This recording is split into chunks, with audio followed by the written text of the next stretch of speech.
Hi மக்களே, இன்னைக்கு இந்த வீடியோவில் தளபதி விஜய், பூஜா ஹெக்டே அண்ட் மமிதா பைஜு நடித்து ரிலீஸ் ஆகியிருக்கிற ஜனநாயகன் படத்தோட முழு கதை விளக்கத்தை தாங்க பார்க்க போகிறோம். சரி வாங்க வீடியோக்குள்ளே போகலாம். இந்த படத்தோட ஆரம்பத்தில் ஒரு கிராமத்தை தாங்க காட்டுறாங்க. அங்கே எலெக்ஷனும் நடக்குது. ஆனால் ஊர் மக்கள் யாருமே ஓட்டு போட வர மாட்டேங்கிறாங்க. அப்போ அங்கே வர்ற ஒரு போலீஸ் அதிகாரி, ஏன்யா ஓட்டு போடலையா, அது உங்கள் உரிமையாச்சே அப்படின்னு சொல்லி கேட்குறாரு. அதுக்கு மக்களும், அங்கே போனால் ரவுடிங்க பிரச்சனை பண்ணுவாங்க ஐயா அப்படின்னு பயந்துட்டே தங்களோட உண்மையான நிலைமையை சொல்கிறாங்க. அதுக்கு அந்த போலீஸ் ஆஃபீஸரும் ஒரு கதையை சொல்ல ஆரம்பிக்கிறாருங்க. கட் பண்ணால் கதை நேராக சென்ட்ரல் ஜெயிலுக்கு மாறுது. அங்கே புதுசாக சில கைதிகளை ரிமாண்டுக்காக கூட்டிகிட்டு வராங்க. கான்ஸ்டபிள் உடனே ஜெயிலருக்கு ஃபோன் போட்டு, சார் புதுசாக வந்தவங்கள அட்மிஷன் போட்டு உள்ள தலவா அப்படின்னு சொல்லி கேட்குறான். அதுக்கு ஜெயிலரும், யோ நான் செம பிஸியாக இருக்கேன், மற்ற வேலையை நீயே ஆரம்பிச்சிடு அப்படிங்கிற மாதிரி சொல்லி ஃபோனை வைக்கிறாருங்க. திடீர்னு ஜெயிலருக்கு ஏதோ ஒரு பொறி தட்டுது. உடனே அந்த கான்ஸ்டபிளுக்கு திரும்ப ஃபோனை போட்டு, யோ அந்த பிளாக்ல யாராச்சும் விஐபி இருக்காங்களா அப்படின்னு பதட்டமாக கேட்குறாருங்க. கான்ஸ்டபிளும், ஆமாம் சார், இங்கே கிஷோர்னு ஒரு பெரிய பிஸ்னஸ் மேன் இருக்காரு அப்படின்னு அசால்ட்டாக சொல்கிறாருங்க. இந்த கிஷோர் யாருன்னு பார்த்தீங்கன்னா, பழைய ஆளுங்கட்சிக்கு ஃபன் பண்ணிட்டு இருந்த ஆளுங்க. ஆட்சி மாறினதுமே தூக்கி உள்ளே வச்சுட்டாங்க. கான்ஸ்டபிள் புது கைதிகளை கொண்டு வந்து இறக்குன அதே பிளாக்ல தாங்க இந்த கிஷோர் இருக்கான். இதை கேட்டதுமே ஜெயிலருக்கு வேர்த்து விறுவிறுத்து போயிடுது. ஐயோ ஆபத்தாச்சு அப்படின்னு சொல்லி அலறி அடித்து ஓடி வராருங்க. கான்ஸ்டபிள் கூலா, சார் நீங்கள் பயப்படவே தேவையில்லை, அவனுங்களை நம்ம தளபதி இருக்கிற பிளாக்ல தான் அடைச்சி வச்சிருக்கேன் அப்படின்னு தைரியம் சொல்கிறாங்க. ஆக்சுவலாக புதுசாக வந்தவங்க சாதாரண கைதி இல்லைங்க, கிஷோரை போடுறதுக்காக உள்ளே வந்த ரவுடிங்க. அந்த ரவுடிங்க கிஷோரை பொழக்க வர்றப்போ கரெக்டாக நம்ம தளபதி நடுவில் வராருங்க. ரவுடிங்களை அடித்து துவம்சம் பண்ணி தொங்க விடுறாரு. தான் உயிரை காப்பாற்றின தளபதிக்கு கிஷோர் நன்றி சொல்கிறான். அதோட நிறுத்தாமல், உங்களுக்கு என்னைக்காச்சும் உதவி தேவைப்பட்டா இந்த கிஷோரை மறக்காமல் கூப்பிடுங்க தளபதி அப்படின்னு வாக்கு கொடுக்குறாங்க. அங்கே வர்ற ஜெயிலரும் தளபதி செஞ்ச சம்பவத்தை பார்த்து வாயடைச்சு போய் நிற்கிறாரு. உடனே தளபதியோட ஃபைலை எடுத்து செக் பண்ணுறாருங்க. ஃபைலை பார்த்த ஜெயிலருக்கு தூக்கி வாரி போடுது. ஏன்னா தளபதி மேலே வழக்கு போட்டு ஜெயிலுக்கு அனுப்புனது அவரோட சொந்த அம்மா தானாமே. சொந்த மகனுக்கு எதிராகவே அம்மா ஏன் சாட்சி சொன்னாங்க அப்படிங்கிற மிஸ்ட்ரி போக போக தாங்க நமக்கு தெரிய வரும். இதுக்கு நடுவில் தளபதியோட அம்மா உயிருக்கு போராடிட்டு இருக்காங்க. சாகரத்துக்குள்ள மகனை ஒரே ஒரு முறை பார்க்கணும் அப்படின்னு சொல்லி துடிக்கிறாங்க அப்படிங்கிற செய்தியும் வருதுங்க. தளபதிக்கு வெளியே போக பர்மிஷன் கிடைக்காது அப்படின்னு தெரிஞ்சும் அவரோட நல்ல மனசை பார்த்து ஜெயிலரை ரிஸ்க் எடுத்து பர்மிஷன் கொடுக்குறாருங்க. தளபதியும் அம்மாவை போய் பார்க்குறாரு.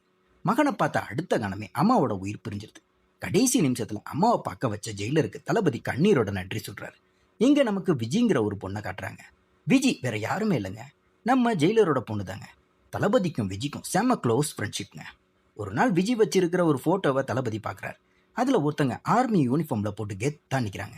யார் இந்த போட்டோவில் இருக்கிறது அப்படின்னு தளபதி கேட்க, ஜெயிலர் கண் கலங்கி, இது வேறு யாரும் இல்லைப்பா, விஜயோட அம்மா, அவங்க ஆர்மியில் இருந்தாங்க அப்படின்னு உண்மையை சொல்கிறாருங்க. ஆர்மியில் பெரிய போஸ்டிங் போகணும் அப்படின்னு ஆசைப்பட்ட விஜயோட அம்மா விஜய் பிறந்ததுக்கு அப்புறம் தன்னோட லட்சியத்தை தியாகம் பண்ணிட்டாங்களாம். அதுக்கப்புறம் ஒரு விபத்தில் அவங்களும் இறந்து போயிட்டாங்க அப்படிங்கிற மாதிரி அவர் சொல்கிறார். விஜயை ஒரு பெரிய ஆர்மி ஆஃபீஸர் ஆக்கணும் அப்படிங்கிறது தான் அவங்க அம்மாவோட ஆசை. ஆனால் இப்போ அந்த கனவு நிறைவேறதுக்கு வாய்ப்பே இல்லை அப்படின்னு ஜெயிலர் கவலையாக சொல்கிறாருங்க. ஏன் முடியாது, ஏன் நிறைவேறாது அப்படின்னு சொல்லி நம்ம தளபதி நியாயமாக கேட்குறாரு. உடனே ஜெயிலரும் பக்கத்தில் இருந்த ஒரு தட்டை டமால்னு கீழே தூக்கி போடுறாருங்க. அந்த சத்தத்தை கேட்டதுமே விஜய் பயந்து அலறி அடித்து ஓடி வரா. அவளுக்கு மூச்சு விடவே செம கஷ்டமாக இருக்குது. இதை பார்த்ததுமே தளபதி ஷாக் ஆகி நிற்க, ஜெயிலர் விஜய்க்கு இருக்கிற அந்த பெரிய பிரச்சனையை பற்றி சொல்கிறார். விஜயும் தன்னோட அம்மாவோட மரணத்தை கண்ணெதிர பார்த்துட்டா, அதுல இருந்து அவளுக்கு பேனிக் அட்டாக் பிரச்சனை வந்துடுச்சு அப்படிங்கிற மாதிரி அவர் சொல்றாரு. சின்னதா ஒரு சத்தம் கேட்டா கூட விஜய் ரொம்பவே பயந்துடுவா, மூச்சு விட முடியாம திணறுவா. இந்த நிலைமையில அவளால் ஆர்மிக்கு போக முடியாது அப்படின்னு நினைச்சு தளபதி ரொம்பவே வருத்தப்படுறாருங்க. கொஞ்ச நாள் கழிச்சு ஜெயிலர் ரொம்ப நாளா ஜெயிலுக்கு வரல அப்படிங்கிறத தளபதி கவனிக்கிறார். ஏன் என்ன ஆச்சு அப்படின்னு சொல்லி விசாரிச்சு பார்த்தா ஒரு பெரிய ஷாக்குங்க.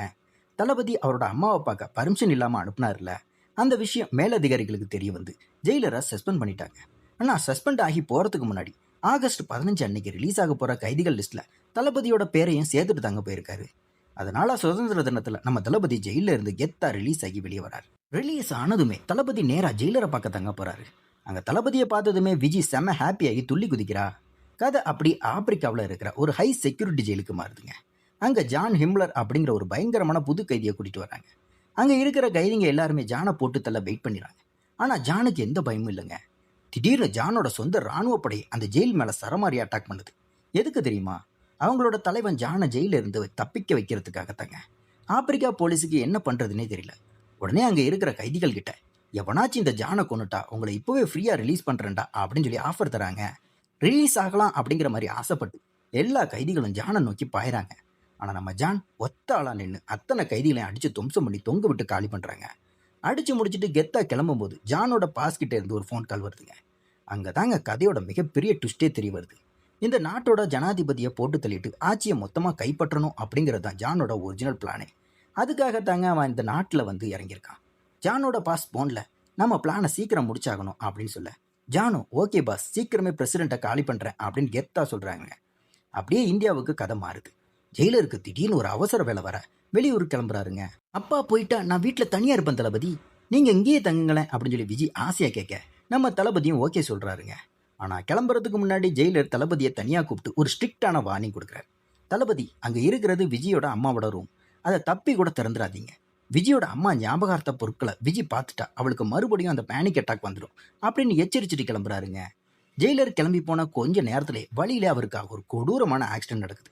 விஷயம் தெரிஞ்சு தளபதி அலறி அடிச்சுட்டு ஹாஸ்பிட்டலுக்கு ஓடுறாரு. உயிருக்கு போராடிக்கிட்டு இருக்க ஜெயிலர் தளபதியோட கையை பிடிச்சு, என் பொண்ணு விஜயை நல்லா பார்த்துக்கோங்க தளபதி, அவளை எப்படியாச்சும் ஆர்மி ஆஃபீஸர் ஆக்கிடுங்க அப்படின்னு கண்ணீரோட கேட்டுட்டு உயிரை விடுறாருங்க. அப்பாவோட மரணத்தை பார்த்து விஜய் உடஞ்சு போயிடுறாங்க. தளபதிக்கும் நெஞ்சு பதற ஆரம்பிக்குது. இனிமே விஜய்க்கு நான் தான் எல்லாமே, அவள் வாழ்க்கையை பார்த்துக்கிறதுக்காக நான் கடைசி வரைக்கும் அவள் கூடவே இருப்பேன் அப்படின்னு தளபதி மனசார உறுதி எடுக்கிறார். நாட்கள் ஆண்டுகள் வேகமாக ஓடுது. விஜய் வளர்ந்து பெரிய பொண்ணாகிறாங்க. நம்ம தளபதியை அன்பா சித்தா அப்படிங்கிற மாதிரி கூப்பிட ஆரம்பிக்கிறான். விஜயோட காலேஜில் கார்த்திக்னு ஒரு பையன் இருக்காங்க. 2 பேரும் தீவிரமாக காதலிக்கிறாங்க. ஒரு நாள் எக்ஸாமை கட் அடிச்சுட்டு கார்த்திக் கூட சேர்ந்து படம் பார்க்க விஜய் கிளம்புறான். விஜய் போகும்போது சுரேஷ்னு ஒரு பொறுக்கி போலீஸ்காரனோட கண்ணு விஜய் மேலே படுது. வேணும்னே வந்து விஜயோட வண்டியில் மோதி பெரிய பிரச்சனையை உருவாக்குறான். நீ தான் என் மேலே மோதின, ஒழுங்கா என் கூட போலீஸ் ஸ்டேஷனுக்கு வாடி அப்படின்னு சொல்லி மிரட்டுறாங்க. வேற வழியே தெரியாமல் பயந்து போய் விஜயும் அவன் கூட ஸ்டேஷனுக்கு கிளம்புறான். விஜய் அந்த போலீஸ்காரன் கூட்டிட்டு போகிறத விஜயோட ஃப்ரெண்ட் பார்த்துடுறான். உடனே தான் சித்தி கையில் கிட்ட விஷயத்த சொல்கிறாங்க. கையில் ஒரு கெத்தான ஜெர்னலிஸ்ட்டுங்க. விஷயம் தெரிஞ்சதுமே டக்குன்னு போலீஸ் ஸ்டேஷனுக்கு போனா போட்டு விசாரிக்கிறான். ஆனால் சுரேஷ் இன்னும் விஜயை ஸ்டேஷனுக்கு கூட்டிட்டு வரல அப்படிங்கிறது தெரிய வருது. சுரேஷோட எண்ணம் சரியில்லை, ஏதோ தப்பாக நடக்க போகுது அப்படிங்கிற மாதிரி புரிஞ்சுக்கிட்ட கையில் உடனே நம்ம தளபதிக்கு ஃபோனை பண்ணி மேட்ரா சொல்கிறான். கடுப்பான தளபதி நேராக அந்த பொறுக்கி போலீஸ் சுரேஷுக்கு ஃபோனை போடுறாருங்க. டேய், நீ கூட்டிகிட்டு போயிருக்க பொண்ணு என்னோட பொண்ணுடா, அவளுக்கு ஏதாச்சும் ஒரு சின்ன கீறல் விழுந்தாலும் உன்னை வச்சு செஞ்சிடுவேன், அவள் மேலே கையை வைக்கிறதுக்கு முன்னாடி என்னை பற்றி நல்லா விசாரிச்சுக்கோ அப்படின்னு ஃபோனில் மாசா வார்னிங் கொடுக்குறாரு. தளபதி கொடுத்த வார்னிங்கை கேட்டுட்டு பயந்து போன அந்த சுரேஷ் உடனே தளபதியை பற்றி விசாரிச்சு பார்க்குறாங்க. தளபதியை பற்றி விசாரித்த சுரேஷுக்கு ரத்தமே உறைஞ்சு போச்சுங்க. ஏன்னா சில வருஷங்களுக்கு முன்னாடி நம்ம தளபதி செஞ்ச ஒரு சம்பவத்தை கேட்டாலே இன்னமும் ஊருக்கே உடம்பு நடுங்குமா. அடையாளம் தெரிஞ்சதுமே அலறி அடித்து தளபதிக்கு ஃபோனை போட்டு, சார் என்னை மன்னிச்சிடுங்க சார், அறியாமல் தப்பு பண்ணிட்டேன் அப்படின்னு சொல்லி கதறான். ஆனால் நம்ம தளபதி கெத்தா, என் பொண்ணு விஜி எந்த படத்துக்கு போனாலும் அந்த படத்துக்கு அவளை பத்திரமா கூட்டிகிட்டு போயிட்டு படம் காட்டு, அப்புறம் வீட்டுக்கு கொண்டு வந்து விடு அப்படின்னு ஆர்டர் போடுறாரு. சுரேஷும் வேற வழியே இல்லாமல் விஜயை கூட்டிகிட்டு போய் படம் காட்டிட்டு பத்திரமா வீட்டில் கொண்டு வந்து விடுறாங்க. அப்போ தளபதி சுரேஷை பார்த்து, இது உன்னோட முதல் தப்பு, அதனால் உன்னை சும்மா விடுறேன் அப்படின்னு கூலாக எச்சரித்து அனுப்புகிறாரு. கதை அப்படியே தமிழ்நாட்டோட கடல் பகுதிக்கு மாறுது. பாகிஸ்தானில் இருந்து ஏகப்பட்ட ஆபத்தான ஆயுதங்களை ஏந்திக்கிட்டு ஒரு பெரிய கப்பல் தமிழ்நாட்டை நோக்கி வந்துக்கிட்டு இருக்கு. இதை மோப்பம் பிடிச்ச இந்திய கடற்படை உடனே அந்த கப்பலை 4 பக்கமும் வளைச்சி சூழ்ந்து நிற்கிறாங்க. ஆனால் அந்த கப்பலுக்குள்ளே இருக்கிறது வேற யாருமே இல்லைங்க, நம்ம ஆப்பிரிக்கா வில்லன் ஜான் ஹிம்லரும் அவனோட வெறித்தனமான படையும் தாங்க. அவனுங்க வச்சிருந்த பயங்கரமான நவீன ஆயுதங்களால் நேவி ஆஃபீஸர்களை சரமாரியை அட்டாக் பண்ணி எல்லாரையும் கொன்று குவிச்சிட்டு கூலா தமிழ்நாட்டுக்குள்ளே புகுந்துடுறான். இந்திய எல்லைக்குள்ள இப்படி ஒரு கொடூரமான தீவிரவாத கும்பல் நுழைஞ்ச செய்தி பரவி நாடே பதட்டத்தில் உறைஞ்சு போகுதுங்க. இந்த குழப்பத்துக்கு நடுவில் எதிர்க்கட்சி தலைவர் ராஜசுவாமி ரகசியமாக வந்து நம்ம வில்லன் ஜானை மீட் பண்ணுறாரு. அடுத்து உன்னோட பிளான் என்ன அப்படிங்கிற மாதிரி கேட்குறாரு. அதுக்கு ஜானும், இந்த இந்தியாவை மொத்தமாக அழிக்கணும், இங்கே இருக்கிற மக்களுக்கு ஜனநாயகம் எல்லாம் தேவையில்லை, சர்வாதிகாரம் தான் சரிப்பட்டு வரும் அப்படின்னு கொடூரமாக பேசுகிறான். இன்னொரு பக்கம் நம்ம தளபதி தான் வளர்ப்பு மகளான விஜயை ஆர்மிக்கு அனுப்புறதுக்காக எல்லாமே பண்ணிக்கிட்டு இருக்காருங்க. ஆனால் விஜயோ அந்த ஆர்மி அப்ளிகேஷன் ஃபார்மில் கையை வச்சு சைன் பண்ண கூட ரெடியாக இல்லை. இதை பார்த்த தளபதி ரொம்பவே மனசு உடைஞ்சு கவலைப்படுறாரு. நம்ம ஜெர்னலிஸ்ட் கைலுக்கு மனசுக்குள்ள தளபதி மேலே ஒரு சாஃப்ட் கார்னருங்க, அதாவது காதல். விஜய் எப்போதுமே கையில் சொல்கிற பேச்சை தட்டா மாட்டேங்கிறா அப்படிங்கிறத கவனித்த தளபதி கையில் கிட்ட போய் எப்படியாச்சும் விஜய் அந்த ஆர்மி ஃபார்மில் சைன் பண்ண வச்சிடுமா அப்படின்னு கெஞ்சுறாரு. கையில் விஜய் கிட்ட வந்து ஒரு செம்ம ஐடியா கொடுக்குறாரு. விஜய், இப்போதைக்கு உன் சித்தாவுக்காக இந்த ஆர்மி ஃபார்மை மட்டும் ஃபில் பண்ணிவிடு, அப்புறம் ஃபிசிக்கல் ட்ரைனிங் நடக்கும்போது அதில் வேணும்னே ஃபெயில் ஆகி வெளியே வந்துடு, இதனால் உன் சித்தாவும் சந்தோஷப்படுவார், உனக்கும் எந்த பிரச்சனையும் இருக்காரு அப்படிங்கிற மாதிரி ஐடியா கொடுக்குறாங்க. இந்த ஐடியா விஜய் கிட்ட ஒர்க் அவுட் ஆகி அவளும் ஓகே சொல்லி ஆர்மி ஃபார்மில் சைன் பண்ணுறாங்க. திடீர்னு ஒரு நாள் ஒரு சிவப்பு நிற ரெட் டெடி பியரை பார்த்ததுமே விஜய் பயந்து அலறி அடிச்சுட்டு மூச்சு விட முடியாமல் கொடூரமாக பேனிக் அட்டாக் ஆகி துடிக்கிறாங்க. ஒரு சாதாரண சிவப்பு பொம்மையை பார்த்து விஜய் ஏன் இவ்வளோ பயப்படுறா, அதுக்கு பின்னாடி என்ன ரகசியம் இருக்குது அப்படின்னு சொல்லி புரியாமல் நம்ம தளபதி தலையை பிச்சுக்கிறார். இதுக்கு நடுவில் கடலில் ஜாம் ஹெம்லர் கொண்டு குவிச்ச அந்த இந்தியன் நேவி ஆஃபீஸர்களோட உடல்கள் ஒவ்வொன்றா கரைக்கு வர ஆரம்பிக்குதுங்க. இந்த கொடூர சம்பவத்தை விசாரிக்க என்ஐஏ களத்தில் இறங்குறாங்க. இறந்து போன ஒரு நேவி ஆஃபீஸரோட கையில் ஏதோ ஒரு விசித்திரமான பொருள் சிக்கிது. கூர்ந்து கவனிச்ச எண்ணெய் அதிகாரிகளுக்கு ஏதோ ஒரு பெரிய விஷயம் இருக்கு அப்படிங்கிற மாதிரி பொறி தட்டுது. உடனே அந்த மர்ம பொருளை கரீம் அப்படிங்கிற ஒரு பெரிய லேப் சயின்டிஸ்ட் கிட்ட கொடுத்து இது என்னென்ன ஆராய்ச்சி பண்ணி சொல்லுங்க அப்படின்னு ஒப்படைக்கிறாங்க. அது சாதாரண பொருள் இல்லைங்க, ஆர்சி வெப்பன், அதாவது ரிமோட் கண்ட்ரோல் வெப்பனுங்க. அதாவது தூரத்துல இருந்தே ஆப்ரேட் பண்ணக்கூடிய ஒரு அதிநவீன டிஜிட்டல் ஆயுதம் தாங்க இது. நேவி ஆஃபீஸர்களை இந்த ரிமோட் கண்ட்ரோல் வார் மூலமா தாங்க காலி பண்ணியிருக்காங்க. ஆப்பிரிக்காவில் கூட ஆட்சியை கவிழ்க்கிறதுக்கு இதே ஆயுதங்களை தான் ஜான் பயன்படுத்தியிருக்கான் அப்படிங்கிறத கரீம் கண்டுபிடிச்சிறாரு. இந்த பயங்கரமான ஆயுதங்களை ஜானுக்கு சீனாக்காரங்க தான் சப்ளை பண்ணுறாங்க அப்படிங்கிற ஒட்டுமொத்த ரகசியத்தையும் கரீம் அக்குவேற ஆணிவேரா தூக்கிடுறாருங்க. கரீம் தன்னை பற்றின மொத்த உண்மையும் கண்டுபிடிச்சி ஒரு ரகசிய ஃபைலில் வச்சிருக்க செய்தி உடனே வில்லன் ஜானுக்கு தெரிய வருதுங்க. கரீம் அந்த ரகசிய ஃபைலை முதலமைச்சர் கிட்ட கொண்டு போக கிளம்பும் போது வில்லன் ஜானோட ஆளுங்க திடீர்னு அட்டாக் பண்ணுறாங்க. கரீம் உடம்பு சரியில்லாத நடக்க முடியாதவருங்க. ஆனால் அவர்கிட்ட இருந்த அதிநவீன ஆயுதங்களை வச்சு ஜானோட ஆளுங்களை எதிர்த்து போராடி எப்படி அங்கிருந்து தப்பிச்சு வரார். என்னதான் தப்பிச்சாலும் தளர்ந்த உடம்போட கரீமால நேரா சிஎம் கிட்ட போய் பார்க்க முடியலங்க. அப்போதான் அங்க வர்ற விஜயை பார்க்குறாரு. கரீம் பரிதாபமா கேட்கவே விஜய் அவருக்கு உதவி பண்ண சம்மதிக்கிறார். இந்த ஃபைலை எப்படியாச்சும் சிஎம் கிட்ட கொடுத்துடுமா அப்படின்னு சொல்லி கரீம் அந்த ஃபைலை விஜய் கிட்ட ஒப்படைக்கிறார். கரீம் சொல்லி அனுப்புன மாதிரி விஜய் நேரா சிஎம் ஆஃபீஸுக்கு போய் இந்த ஃபைலை உங்க ஆட்சியை உங்க பார்ட்டியை காப்பாத்துறதுக்கான மிகப்பெரிய ஆதாரம் இருக்கு அப்படின்னு சொல்லி கேத்தா சிஎம் கிட்ட அந்த ஃபைலை கொண்டு போய் சேர்க்குறாங்க. விஜய் தான் அந்த ஃபைலை சிஎம் கிட்ட கொண்டு போய் சேர்த்தா அப்படிங்கிற விஷயம் வில்லன் ஜானுக்கு தெரிய வந்து விஜய்க்கு கண்டிப்பா அந்த சயின்டிஸ்ட் கரீம் எங்க இருக்கான்னு தெரிஞ்சிருக்கும். டக்குன்னு போய் அந்த விஜயை தூக்கிட்டு வாங்கடா அப்படின்னு சொல்லி கரீமை போட்டே ஆகணும் அப்படின்னு ஜான் தன்னோட ரவுடி ஆளுங்களுக்கு ஆர்டர் போடுறாங்க. ஜானோட ஆளுங்க வெறித்தனமா விஜயோட வீட்டுக்குள்ள புகுந்துடுறாங்க. ஆனா அங்க அவங்க யாரை பாக்குறாங்க தெரியுமா? நம்ம தளபதியை தான். வீட்டுக்குள்ள கெத்தா நின்றுட்டு இருக்க தளபதியை பார்த்ததுமே வந்த ரவுடிங்க வேர்த்து விறுவிறுத்து ரத்தமே உறைஞ்சு போச்சுங்க. விஜயை தூக்குற பிளானை கைவிட்டுட்டு அலறி அடிச்சுட்டு தலை தெறிக்க ஓடி வந்துடுறாங்க. ஒண்ணுமே பண்ணாம பயந்து ஓடி வந்த ஆளுங்களை பார்த்ததுமே ஜான் செம்ம கடுப்பாக்குறான். அப்போதாங்க அந்த ரவுடிங்க ஜானுகிட்ட, தலைவா அங்கே நிற்கிறது சாதாரண ஆள் இல்லை, தளபதி அப்படின்னு பயந்து நடுங்கிக்கிட்டே உண்மையை சொல்கிறாங்க. கொஞ்சம் வருஷங்களுக்கு முன்னாடி எங்களோட பழைய பாஸ் அந்த ஊர் கிராம மக்களோட நிலத்தையெல்லாம் அநியாயமாக பிடுங்க பார்த்தான். எதிர்த்து கேட்ட விவசாயிகளை அடிச்சே ஊரை விட்டு விரட்டினான்.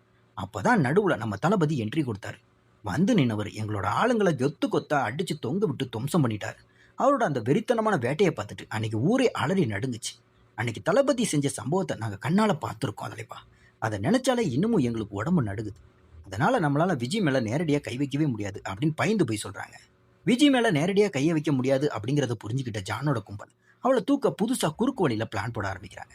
இன்னொரு பக்கம் விஜய் ஏன் அந்த சிவப்பு டெடிபீரை பார்த்து அவ்வளவு தூரம் பயந்து அலர்னா அப்படிங்கிறத தெரிஞ்சுக்க நம்ம தளபதி துடிக்கிறாருங்க. உடனே ஜெயிலர் பூட்டி வச்சிருந்த விஜயோட அம்மாவோட அறையை திறந்து பார்க்குறாரு. அங்க இருக்கிற அலமாரிக்குள்ளேயும் அதே சிவப்பு நிற டெடிபீர் இருக்குங்க.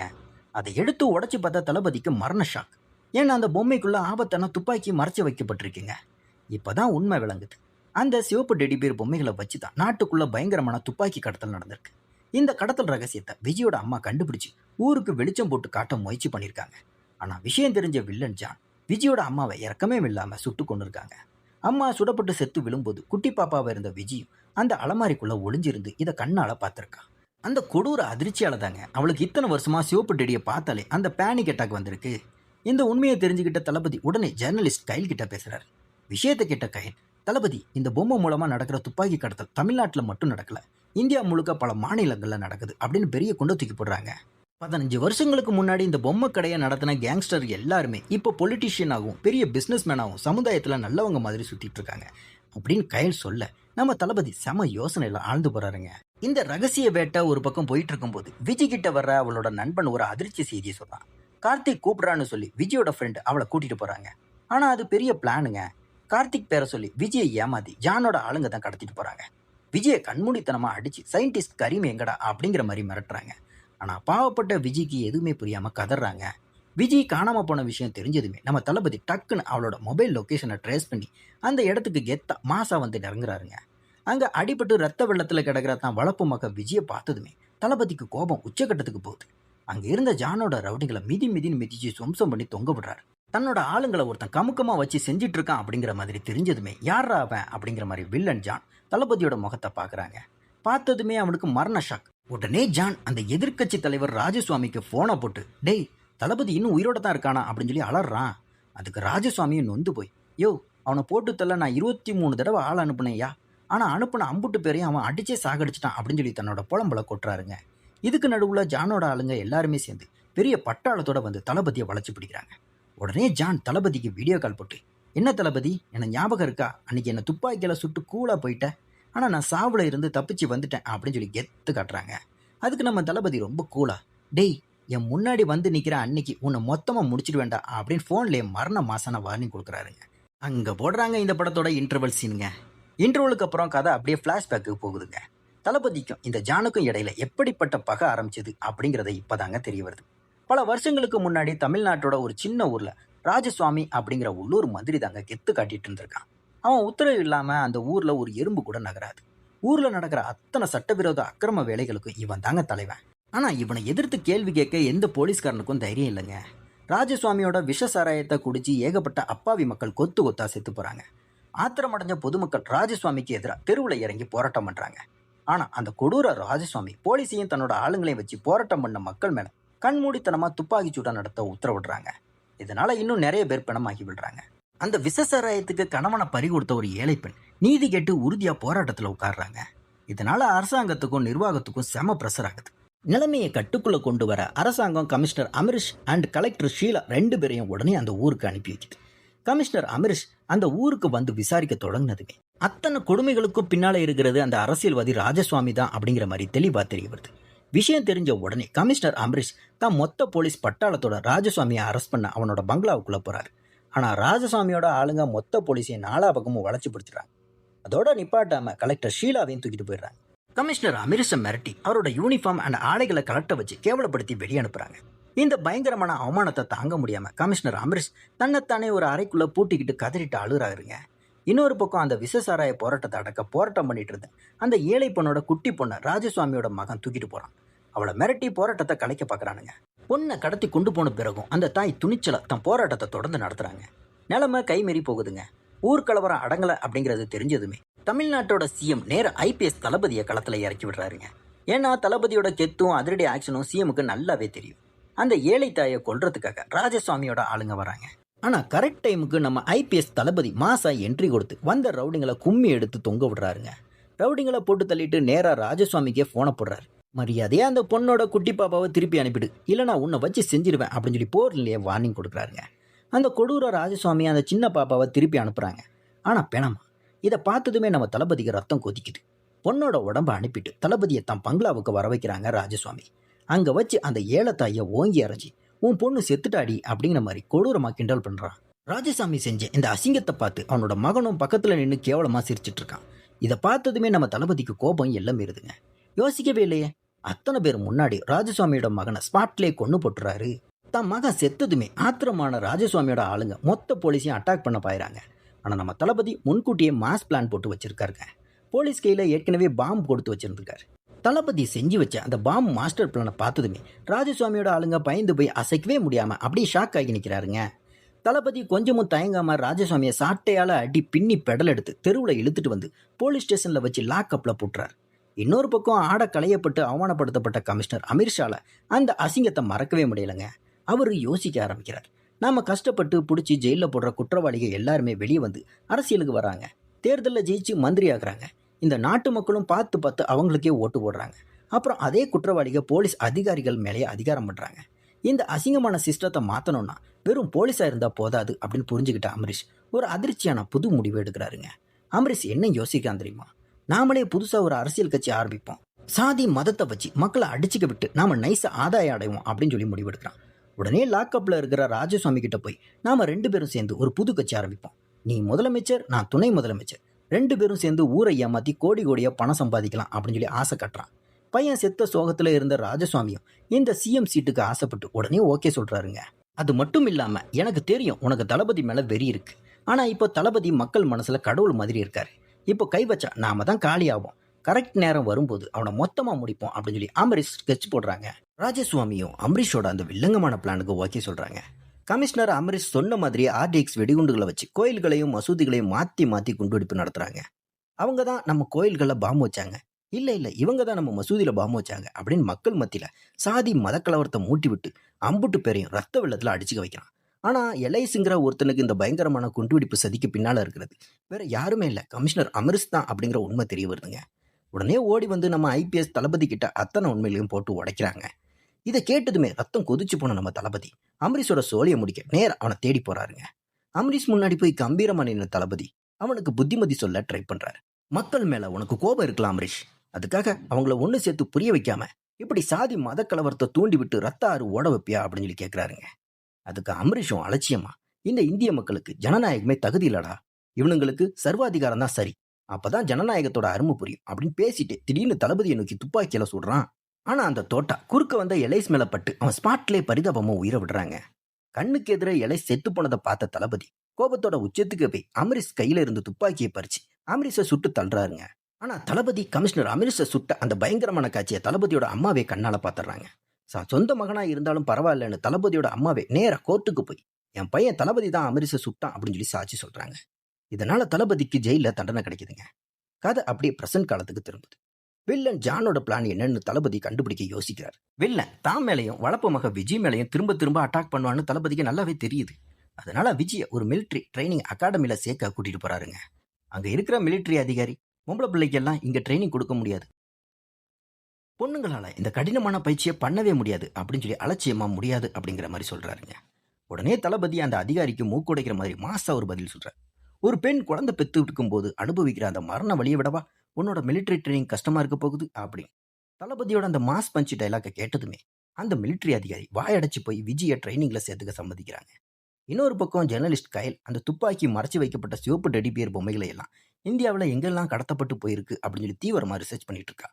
தளபதியும் விஜயும் எங்க இருக்கான்னு தெரியாம வில்லன் சான் திணற ஆரம்பிக்கிறான். உடனே ராஜசாமி கிட்ட தளபதி கண்டிப்பா அவன் சொந்த ஊர்ல தான் ஒளிஞ்சிருப்பான், நீ அங்க போ அப்படின்னு சொல்லி அனுப்பி வைக்கிறான். ஆனா ராஜசுவாமி கெத்தா தளபதியோட கிராமத்துக்குள்ள காலடி வச்ச உடனே அங்க இருக்கிற கிராம மக்கள் எல்லாருமே சேர்ந்து அவனை சுத்தி வளைச்சு நறுக்குன்னு பிடிச்சிடுறாங்க. மாட்டுன ராஜசுவாமி முன்னாடி கெத்தா வந்து நிக்கிற நம்ம தளபதி அவன் கிட்ட விசாரணையை தொடங்குறாருங்க. அன்னைக்கு தளபதி சுட்டப்போ அமரீஷ் சாகலங்க. தளபதி அவனுக்கு எதிராக அத்தனை ஆதாரங்களையும் போலீஸ் கிட்ட கொடுத்ததுமே இனி இங்க இருந்தா மாட்டிப்போம் அப்படின்னு சொல்லி புரிஞ்சுக்கிட்ட அமரீஷ் தன்னோட மரண நாடகத்தை ஆடி ஆப்பிரிக்காவுக்கு தப்பிச்சு ஓடிட்டான். அதுக்கு நான் தான் உதவி பண்ணேன் அப்படின்னு சொல்லி ராஜசுவாமி உண்மையை போட்டு உடைக்கிறாருங்க. ஆப்பிரிக்காவில் இருக்கிற சில நாடுகள்ல அன்னைக்கு பயங்கரமான உள்நாட்டு போர் நடந்துட்டு இருந்துச்சு. இதை அமரீஷ் தனக்கு சாதகமா பயன்படுத்திக்கிட்டான். அந்த நாடுகளை மொத்தமா ஆக்கிரமிச்சு கைப்பற்ற நினைச்ச சில அயோக்கிய கார்பரேட் கம்பெனிகளோட அமரீஷ் கை கோத்துட்டான். அப்படி ஒரு நாட்டை கைப்பற்ற நினைச்ச போதுதான் அமரீஷ் தான் பெரிய ஜான்னு மாத்திக்கிட்டு பெரிய சர்வதேச மாஃபியாவா உருவெடுத்து நிக்கிறான். ஆப்பிரிக்கா நாட்டு அதிபர் அந்த வில்லங்கமான கம்பெனிகளை தன் நாட்டுக்குள்ள விட மறுத்ததுனால ஜான் அந்த அதிபரே கொடூரமா கொண்டு இருக்கான்.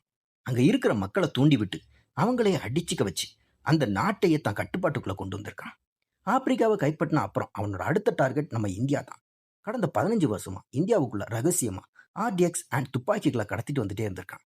சரியான நேரம் வரும்போது இந்திய மக்கள் கையில துப்பாக்கியை கொடுத்து மக்களுக்குள்ள சாதி மதப்போரை மூட்டி அவங்களே அழிக்க வைக்கிறது தான் அவனோட மாஸ்டர் பிளான். அவன் பிளான் பண்ண மாதிரியே சர்ச், மசூதி, கோயில்னு எல்லா இடத்துலையும் பாம் பிளாஸ்ட் பண்ணி கலவரத்தை தூண்டி விட ஆரம்பிச்சிட்டாங்க. நம்ம கோயிலை அவங்க அழிச்சிட்டாங்க, நம்ம மசூதியை இவங்க அழிச்சிட்டாங்க அப்படின்னு சொல்லி மக்கள் மாத்தி மாத்தி அடிச்சுக்கிறத பார்த்து வில்லன் ஜான் சைக்கோ மாதிரி சிரிச்சு சந்தோஷப்படுறான். இதோட நிப்பாட்டாம நேரா தமிழ்நாட்டோட சிஎம்ஏ தூக்கி சிறப்பிடிச்சிடுறாங்க ஜான். சிஎம்மோட பர்சனல் அசிஸ்டண்டா இருக்க சீலாவை மிரட்டி தமிழ்நாட்டில் இருக்கிற அத்தனை போலீஸ் ஸ்டேஷனையும் உடனடியா மூட சொல்லு, இல்லைனா சிஎம் செத்துருவாரு அப்படிங்கிற மாதிரி மிரட்டுறான். வேற வழியே இல்லாம சீலாவும் எல்லா ஸ்டேஷனையும் மூட உத்தரவிடுறாங்க. நாடு முழுக்க போலீஸே இல்லாத நிலைமையை உருவாக்குன ஜான் இப்போ தான் அடுத்த கொடூரமான ஆயுதமான ஆளில்லா தாக்குதல் ட்ரோன்களை வெளியெடுக்கிறான். வில்லன் ஜான் ட்ரோன்களை ஏவ பாக்குறாங்க. இதுக்கு துரோகி இன்ஸ்பெக்டர் சுரேஷும் உதவி பண்றான். இந்த துரோகி சுரேஷை கையும் களமா பிடிச்ச நம்ம தளபதி அவன் கழுத்தை பிடிச்சு டேய் ஜானோட அடுத்த பிளான் என்னடா அப்படிங்கிற மாதிரி வச்சு செய்யறாரு. பயந்து போன சுரேஷும் ஜான் கரீமுங்கிறவனை கடத்தி வச்சிருக்கான், அவன் என்னோட இடத்துல தான் ஒளிச்சு வச்சிருக்கேன் அப்படின்னு சொல்லி உண்மையை வளர்றாருங்க. நேரா கரீம் இருக்கிற இடத்துக்கு போற தளபதி விஜய்க்கு அந்த ரகசிய ஃபைலை கொடுத்தது நீதானே அப்படிங்கிற மாதிரி கேட்கிறாரு. அதுக்கு கரீமும் நடுங்கிக்கிட்டே தளபதி நான் உடனே ஜானை தடுத்து நிறுத்தியாகணும், இல்லைனா இந்த மொத்த நாட்டையும் அவன் அழிச்சிடுவான் அப்படிங்கிற மாதிரி பேரதிர்ச்சியான விஷயத்த சொல்றான். கரீம் தளபதி கிட்ட ஒரு சீக்ரெட் அட்ரஸ் கொடுத்து அங்க என்கிட்ட ரொம்ப அட்வான்ஸான மாடர்ன் ஆயுதங்கள்லாம் இருக்கு தளபதி, அதை வச்சு தான் ஜானோட ஹைடெக் ட்ரோன்களை அழிக்க முடியும் அப்படிங்கிற மாதிரி சொல்றான். தளபதி யோசிக்காம ஸ்பாட்டுக்கு ஓடி போய் அந்த ஹைடெக் ஆயுதங்களை அத்தனைத்தையும் ஒரு பெரிய ட்ரக்ல லோட் பண்ணிக்கிட்டு நேரா ஜானோட இடத்துக்கு கிளம்புறாரு. கிளம்பும் போது தான் வளர்ப்பு மகள் விஜயையும் கூடவே கூட்டிட்டு போறாரு. ஏன்னா விஜய் மனசுல இருக்கிற பயத்தை மொத்தமா அழிச்சு அவளை ஒரு நிஜ ஃபைட்டரா மாத்தணும்னு நினைக்கிறாருங்க. தளபதியும் விஜயும் ட்ரக்ல கெத்தா வில்லன் ஜானை நோக்கி போயிட்டு இருக்காங்க. ஜானோட அதிநவீன ட்ரோன்கள் அவங்க ட்ரக்கை அட்டாக் பண்ண சுத்தி வளைக்குதுங்க. கரீமோட ஆளுங்களும் நைஸா அந்த ட்ரோன்களோட கண்ட்ரோல் சிஸ்டத்தை ஹேக் பண்ணி செட்டிங்ஸை மாத்துறாங்க. இதனால அந்த ட்ரோன் ஒன்னு சுட்டு சுக்குநூறா வெடிச்சு செதறது. அதுக்கப்புறம் தளபதி மாசா அங்க வந்து விஜி உங்ககிட்ட அந்த ஃபைல்ஸை கொடுத்தப்போ நீங்க ஏன் அதை ஜான் கிட்ட போட்டு கொடுத்தீங்க அப்படிங்கிற மாதிரி சிஎம் கிட்ட கோபமா கேட்கிறாரு. அதுக்கு சிஎம்மும் ஐயோ தளபதி நான் அப்படி பண்ணவே இல்லை, நான் அந்த ஃபைலை என் செக்ரட்டரி ஷீலா கிட்ட தான் கொடுத்து ஆராய்ச்சி சொன்னேன் அப்படிங்கிற மாதிரி பதறாரு. இதை கேட்டதுமே வில்லன் ஜான் சைக்கோ மாதிரி சத்தமா சிரிக்கிறாங்க. டேய் முட்டாள், ஷீலா வேற யாருமே இல்லடா, அவ என்னோட ஆளு, என்னோட கேர்ள் ஃப்ரெண்டு அப்படிங்கிற மாதிரி போட்டு உடைக்கிறான். நாங்கள் 2 பேரும் ஒன்றா தான் போலீஸ் அகாடமியில் ட்ரைனிங் எடுத்தோம் அப்படின்னு சொல்லி ஜான் சிரிக்க அத்தனை பேரும் ஷாக் ஆகுறாங்க. நாங்கள் 2 பேரும் நாட்டை நல்லபடியாக மாற்றணும் தான் போலீஸ் அகாடமியில் சேர்ந்து ட்ரைனிங் எடுத்தோம். ஆனால் இந்திய மக்களை எவனாலும் திருத்த முடியாது அப்படின்னு புரிஞ்சதுமே நான் அமரீஷ் கூட கை கோத்துட்டு அப்படியே மாறிட்டேன் அப்படின்னு கெத்தா பேசுகிறாங்க அந்த துரோகி ஷீலா. இதை கேட்டதுமே நம்ம தளபதிக்கு கோபம் தலைக்கேறி ஜானை பிடிச்சி போட்டு மிதின்னு மிதிக்கிறார். காப்பாத்துறதுக்காக ஷீலா ஒரு மாஸ் ஹெலிகாப்டரை எடுத்து ஸ்பாட்டுக்கு பறந்து வராங்க. இன்னொரு பக்கம் தான் சொந்த தாயை கொடூரமா கொண்டது இந்த ஜான் தான் அப்படிங்கிற உண்மை விஜய்க்கு ஞாபகம் வருதுங்க. பழிவாங்கிற வெறியில இருந்த விஜயும் தளபதி கூட சேர்ந்து ஜானை போட்டு பொழக்க ஆரம்பிக்கிறா. ஜானை காப்பாத்த ஹெலிகாப்டர்ல வந்த ஷீலாவை சும்மா விடலைங்க. நேரா ராக்கெட் லான்ச்சரை தூக்கி அந்த ஹெலிகாப்டர் மேல ஒரே அடியா தூக்கி அடிச்சு பிளாஸ்ட் பண்ணிடுறாங்க. ஷீலா ஸ்பாட்லே காலி. காப்பாத்த வந்தாலும் செத்துட்டா. அடுத்து நம்ம தளபதியும் விஜயும் சேர்ந்து அந்த பரம வில்லன் ஜானையும் கொடூரமா போட்டு தள்ளி அத்தனை அநியாயத்துக்கும் ஒரு பெரிய எண்டுக்கு அடுப்புறாங்க. இதுக்கப்புறம் கதை அப்படியே படத்தோட ஸ்டார்டிங் சீனுக்கு திரும்புது. அந்த போலீஸ் அதிகாரி கிராம மக்களுக்கு நம்ம தளபதியோட இந்த மாஸ் கதையை சொல்லி முடிக்கிறாருங்க. ஜனநாயகத்தையும் உங்களையும் காப்பாற்ற தளபதி இவ்வளோ தூரம் போராடி உயிரை கொடுத்து போராடி இருக்காரு. ஆனால் நீங்கள் இத்தனை ரவுடிகளுக்கு பயந்து அமைதியாக இருந்தீங்கன்னா உங்களுக்கு இதை விட கேவலமான நிலைமை தான் வரும் அப்படின்னு சொல்லி அந்த அதிகாரி நெஞ்சில் தொடுற மாதிரி பேசுகிறாரு.